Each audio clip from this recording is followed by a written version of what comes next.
ನಮಸ್ಕಾರ ಎಲ್ರಿಗೂ. Spicy hole ಚಾನಲ್ಗೆ ಮತ್ತೊಮ್ಮೆ ಸ್ವಾಗತ. ನಾವು ಇವತ್ತು ಒಂದು ವಿಭಿನ್ನವಾದ ರೊಟ್ಟಿ ಮಾಡ್ತಾಯಿದ್ವಿ. ಅದೇನಪ್ಪ ಅಂದರೆ ಬಿಸ್ಕೆಟ್ ರೊಟ್ಟಿ ಅಂತ. ಅದಕ್ಕೆ ಬೇಕಾಗಿರೋ ಸಾಮಗ್ರಿಗಳು ತುಂಬ ಕಮ್ಮಿನೇ, ತುಂಬ ಸಿಂಪಲ್ಲು, ಆದರೆ ಟೇಸ್ಟ್ ಮಾತ್ರ ಅಲ್ಟಿಮೇಟ್ ಆಗಿರುತ್ತೆ. ನೋಡಿ, ಅದಕ್ಕೆ ಬೇಕಾಗಿರೋ ಸಾಮಾನು ಅಂದರೆ ಒಂದು 1/4 kg ಗೋಧಿ ಹಿಟ್ಟು, ಒಂದು 2 ಒಣಗಿದ ಮೆಣಸಿನ್ಕಾಯಿ, ಮತ್ತು ಕಡಲೆಬೇಳೆ ಒಂದು 2 ಸ್ಪೂನಷ್ಟು, ಜೀರಿಗೆ 1 ಸ್ಪೂನು, ಸಾಸಿವೆ 1 ಸ್ಪೂನು, ಮತ್ತು ರುಚಿಗೆ ತಕ್ಕಷ್ಟು ಉಪ್ಪು. ಇದನ್ನೆಲ್ಲ ನಾವು ಎಣ್ಣೆನಲ್ಲಿ ಹಾಕಿ ಫ್ರೈ ಮಾಡ್ಕೊಂಡು ಗೋಧಿ ಹಿಟ್ಟಿಗೆ ಸೇರಿಸ್ಬೇಕಾಗತ್ತೆ. ತೋರಿಸ್ತೀನಿ ಬನ್ನಿ. ಈಗ ನಾವು ಬಾಣಲೆ ಇಟ್ಕೊಂಡಿದ್ದೀವಿ. ಅದಕ್ಕೆ ಒಂದು 2 ಸ್ಪೂನಷ್ಟು ಎಣ್ಣೆ ಹಾಕೋಣ.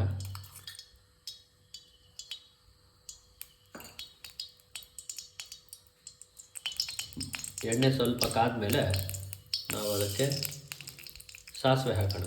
ಸಾಸಿವೆ ಚೀಟ ಚೀಟ ಅನ್ನೋರ್ಗು ಸ್ವಲ್ಪ ಕಾಯೋಣ.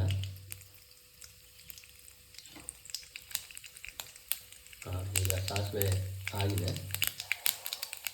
ಈಗ ಇದಕ್ಕೆ ನಾವು ಜೀರಿಗೆ ಬೆರೆಸೋಣ. ಸ್ವಲ್ಪ ಅದನ್ನು ಸ್ಪೂನಲ್ಲಿ ಕೆದಕಿದ್ರೆ ಚೆನ್ನಾಗಿರುತ್ತೆ.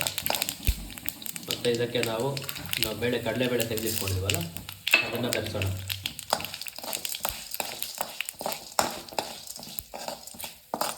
ಸಾಧಾರಣ ಒಂದು 20-25 ಸೆಕೆಂಡಷ್ಟು ಮಾಡಬೇಕಾಗುತ್ತೆ. ಈಗ ನಾವು ಅದಕ್ಕೆ ಮೆಣಸಿನ್ಕಾಯಿನ ಸಣ್ಣ ತುಂಡಾಗಿ ಹೆಚ್ಕೊಂಡಿದ್ದೀವಿ. ಒಣಗಿದ ಮೆಣಸಿನ್ಕಾಯಿ ಒಂದು 2 ಮೆಣಸಿನ್ಕಾಯಿ ಅಂತ ಹೇಳಿದ್ನಲ್ಲ, ಅದನ್ನು ಬೆರೆಸ್ಕೊಳ್ಳೋಣ. ಈಗ ಅದನ್ನು ಸಾಟೆ ಮಾಡ್ಕೊಳ್ಳೋಣ, ಅಂದರೆ ಸ್ವಲ್ಪ ಬಾಡಿಸೋಣ ಅದನ್ನು.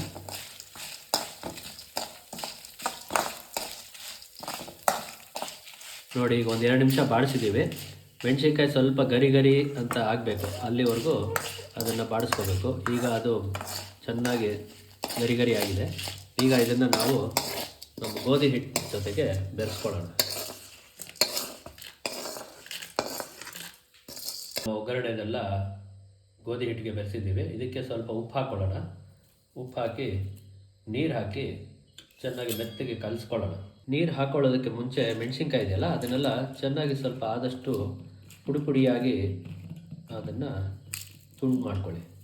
ನೋಡಿ, ಚೆನ್ನಾಗಿ ಮೆಣಸಿನ್ಕಾಯಿ ಗರಿ ಗರಿ ಆಗಿದೆ. ಹೇಗೆ ಬಿಡ್ತಾ ಉಂಟು ನೋಡಿ ಅದು. ನೋಡಿ, ಹಿಟ್ಟನ್ನು ಹೀಗೆ ಮೆದುವಾಗಿ ಕಲಿಸ್ಕೊಂಡಿದ್ದೀವಿ. ಈಗ ಅದರಿಂದ ಒಂದು ಉಂಡೆ ಮಾಡ್ಕೊಳ್ಳೋಣ. ರೊಟ್ಟಿಗಾಗುವಷ್ಟು ಒಂದು ಉಂಡೆ ತೆಕ್ಕೊಂಡು ನಾವು ಒಗ್ಗರಣೆ ಮಾಡಿದ್ವಲ್ಲ, ಅದೇ ಬಾಣಲೆಗೆ ಹಾಕ್ಕೊಂಡು ತಟ್ಕೊಳ್ಳೋಣ. ನೋಡಿ, ಇಲ್ಲಿದೆ ಬಾಣಲೆ. ನೋಡಿ, ಈ ಥರ ತಟ್ಕೋಬೇಕಾಗತ್ತೆ. ಈಗ ಮಧ್ಯದಲ್ಲಿ ಒಂದು ತೂತು ಮಾಡ್ಕೊಳ್ಳೋಣ. ಯಾಕೆಂದರೆ ಎಣ್ಣೆ ಎಲ್ಲ ಕಡೆ ಹಾಕಿದ್ರೆ ಮಧ್ಯದಲ್ಲೂ ಸಮನಾಗಿ ಎಲ್ಲ ಕಡೆ ಹರಡ್ಕೊಳ್ಳುತ್ತೆ ಎಣ್ಣೆ ಅಂತ ಅಷ್ಟೇ. ಈಗ ಅದಕ್ಕೆ ಎಣ್ಣೆ ಹಾಕ್ಕೊಳ್ಳೋಣ. ಎಣ್ಣೆ ಹಾಕಿ ರೊಟ್ಟಿನ ಚೆನ್ನಾಗಿ ಸಿಮ್ಮಲ್ಲಿ ಬೇಯಿಸ್ಕೊಳ್ಳೋಣ. ಎಣ್ಣೆ ಹಾಕ್ಕೊಂಡಿದ್ದೀವಿ. ಸ್ವಲ್ಪ ಒಂದು ನಿಮಿಷದಷ್ಟು ಅದ್ರ ಮೇಲೆ ಹಬೆ ಹೋಗದೆ ಇರೋಂಗೆ ತಟ್ಟೆ ಮುಚ್ಚಿಡೋಣ.